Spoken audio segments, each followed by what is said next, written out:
کہ گھروں کے اندر ہر رشتے کو اس کا حق دے دیا جائے.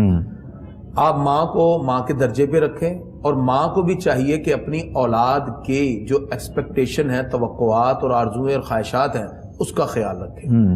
والد کو والد کے درجے پہ رکھیں، اور والد کو بھی چاہیے کہ اپنی اولاد کی جو ایکسپیکٹیشن ہے ان کو پاؤں تلے نہ روندے، بلکہ اس کی تکمیل کے لیے بھی اسباب پیدا کریں.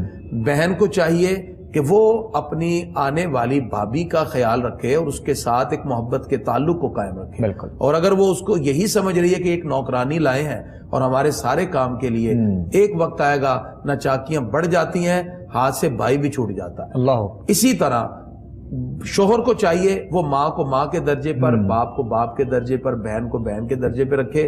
اپنے گھر کے اندر بڑے بھائی چھوٹے بھائی ہر ایک کے ساتھ محبت شفقت کے سلوک کو رکھے.